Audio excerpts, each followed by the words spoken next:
Welcome back to Volume 2 of Glaciers. So we left off looking at glacial sediment, and now we're going to take a look at the landforms created by the sediment dropped off by glaciers. We're going to start with this thing called an erratic. An erratic is a boulder resting far from its source, and it's usually going to be on bedrock of a different type. This is a whole field of erratics. And basically this area was covered by ice in the past, and when that ice melted, whatever boulders were carried in there got dropped off. Those are erratics. Erratics can also be quite big. Notice this giant boulder right there. That's an erratic as well. And like I said, many times these things are going to be on bedrock of a different type. So for example, I know back in Michigan where I used to live, the bedrock is lots of basalt, but every now and then you'd find a giant boulder of granite. And that giant boulder of granite came all the way from Canada, but it was carried to Michigan by the glaciers in the last ice age. So those are erratics. And we also have what are known as moraines. And a moraine is a ridge of till. So till is the stuff deposited directly from the ice. So it's going to be the unsorted and unstratified stuff. So what we're looking at here, you see this hill in the distance? That is a moraine. There are different types of moraines that exist. One type is lateral. Now, lateral moraine is going to be at the side of an alpine glacier. And a medial moraine is going to be where two tributary glaciers meet. And let's look at both of those. So we're in the Alps here, and you can see several glaciers. There's one here, there's one here, and there's one there. And so along the side of this glacier, that's where a lateral moraine is. But here we have these two glaciers coming together, so this till that's stuck in between those two, that's going to be our medial moraine, in between those two tributary glaciers. Now you're also going to have an end moraine. An end moraine is exactly what it sounds like. It's at the farthest advance, at the end of the glacier. So basically this glacier was growing and growing and growing. It reaches its maximum extent, and that till that's piled up at that maximum extent is the end moraine. This is a glacier northeast of where my family lives in Norway. And what we're looking at here, there's the glacier, and these are where moraines are located. So this is showing that during the Level Ice Age, back in 1748, this glacier was at its maximum extent, all the way out here. And it has receded. Back in 1975 it was there, but it's grown a little bit since then. And this is simply an aerial view of the last place we were. There's the glacier, and then you see this like pattern right there. There's our end moraine, and there's a few moraines that were created as it was retreating. And so there we go, end moraines. Now, the last type of moraine is called a ground moraine. And this isn't really a ridge or a hill of till. This, in fact, is just this blanket of till covering an area where ice used to be. So as that glacier recedes and it just drops off whatever was stuck in it, it's going to cover that whole landscape. And that's going to be a ground moraine. And this is a ground moraine in Scotland. That's at Rannoch Moor. And you'll see that in these ground moraines, they tend to have this kind of hummocky surface where there's some hills and some lower areas because, you know, in some parts of the glacier there is a little more sediment or a little less sediment. We're going to see a bunch of erratics in there, right? Those boulders that were stuck in there. And that's our typical ground moraine. All right, so those were the moraines. We also are going to have what's called an outwash plain. Now, outwash is basically all the water that's melting from the glacier and flowing away from it. And this outwash plain then is going to be this flat area that's downstream from the glacier, and it's going to be made from the stratified drift, right? Because this is melt water that's coming off the glacier depositing all this sediment.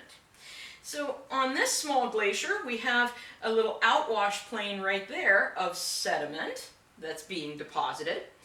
But let's go back to this photograph, right? This, I said, was a moraine, and in fact that is an end moraine that was left there at the end of the last glacial maximum. And this flat area where we're taking the picture, that is the outwash plain. So that's all this stratified drift that was deposited by all the water flowing away from that moraine. Now, another depositional landform that's kind of a neat one is something called a drumlin. And a drumlin is an asymmetric hill of till.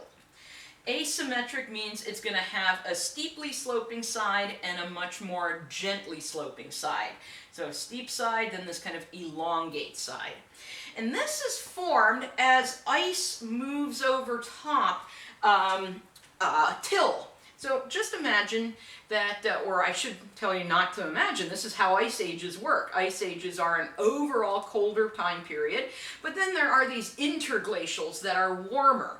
And so what ends up happening, you have during the cold times, the ice advances, and then you have a warmer interglacial, and the ice kind of retreats a little, and then it advances as it gets colder, and then it retreats. And so when we have one of those interglacials and the ice retreats, it's going to drop off a bunch of till. But then when it advances again, it's going to move over top that till. And as it moves over that till, it basically sculpts it into these asymmetric hills. And the gently sloping side of that hill points in the direction the ice was advancing. So a real-life drumlin is this hill back here. We can see there's the steeper sloping side, and there's that nice gently sloping side. So what happened when the ice re-advanced, it was moving basically in this direction, right? It was moving from this way to this way. All right, eskers are kind of neat hills as well. Eskers are going to be a long, narrow hill of stratified drift. So if it's stratified drift, that means it's formed by water. But it's kind of weird. How does water flowing form a hill? Well, that's because these eskers are formed by water flowing under a glacier. So when we have a glacier with all this ice, we can have these like little ice caves, and we can have water flowing through those. And the water, just like if it's not under a glacier, it can deposit sediment. Well, we have these layers of sediment accumulating there. And eventually the whole glacier melts away, leaving that hill of sediment behind. So this, you can see there's a glacier, that's ice, and this is meltwater flowing from under that glacier. You can go inside these glaciers, and again, there's our ice cave. You can see the water flowing here, and it's depositing this sediment. So eventually, when everything melts away, you're going to be left with this hill of stratified drift that was created by this kind of beneath the ice stream. So in a landscape that is shaped by glaciers, landforms you need to be able to identify are things like drumlins. And drumlins usually form in groups, and so that's why we're calling this a drumlin field. It's a place where a bunch of them formed. There's our esker that was formed by water flowing underneath the ice. There's our end moraine. There's our outwash plain. And so that's a landscape shaped by glacier. All right, in glaciated areas, we have lots of lakes. There's lots of different water in glaciated areas. In fact, the Great Lakes in the United States were carved by glaciers. Where the Great Lakes are today, those were either river valleys or places where there was softer rock, and so the glaciers had an easier time carving that stuff away, and then when the glaciers melted, those carved away areas filled up with water, creating the Great Lakes. But there's a lot of other types of lakes that form in glaciated areas. One of them is a tarn. Now, tarn is a lake in a cirque. These also are sometimes called rock basin lakes, and that's because they are developed in bedrock. And this is a tarn. So this is a cirque, right, where the glacier began. There's our glacial valley, and there's our lake in a cirque. So that is a tarn. There's also these things called paternoster lakes, and paternoster lakes are a chain of small lakes in a glacial trough. So if you have this glacial valley, you're going to have a little lake and then a creek, and that connects it to another little lake, and then another creek that connects it to another lake. That's what we're seeing right here. We have a lake back there, little creek connects it to this lake, little creek connects it to this lake, all within this glacial trough. And then we have kettle lakes. If you ever see, the Minnesota license plate, it says Minnesota, land of 10,000 lakes. Well, the lakes they're talking about are kettle lakes. And kettle lakes, these are a small lake, usually kind of circular, that's developed in drift. So this is going to be a lake that is developed in sediment. And how these form? Basically, as a glacier is melting, glaciers don't melt at exactly the same rate everywhere. So sometimes as a glacier melts, you get this chunk of ice left behind. So there's my chunk of ice left behind as the rest of the glacier is melting away. It's just, for whatever reason, taking longer for that chunk to melt. Well, we have all this sediment coming off the glacier as well.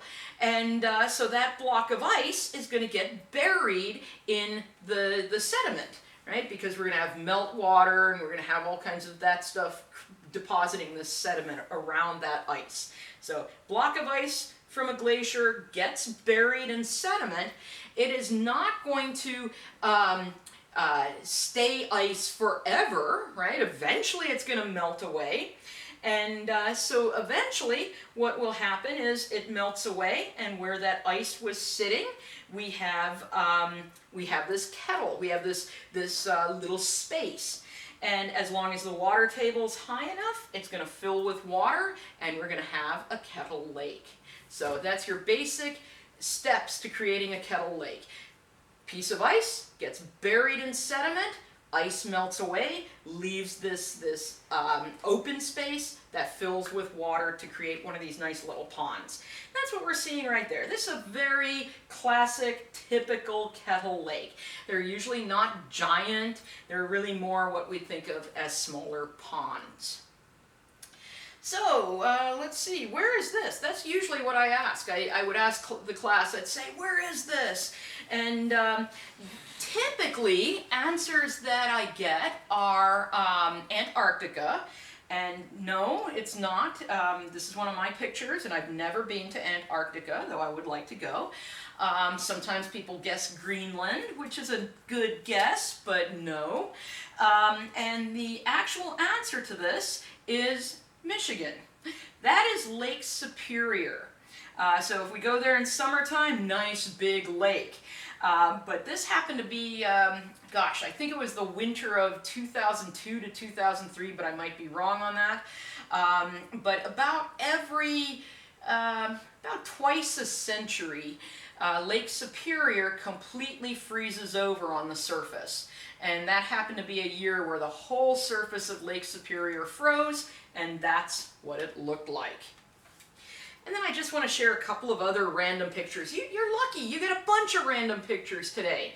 I just really wanted to share a few other random pictures of the day, just to show you this is Norway. And I said glaciers can create some absolutely spectacular landscapes. This is out in the Lofoten Islands, and that's a glaciated landscape, and I think it's absolutely beautiful. And there we have another view of this beautiful glaciated landscape, and I really want to go home.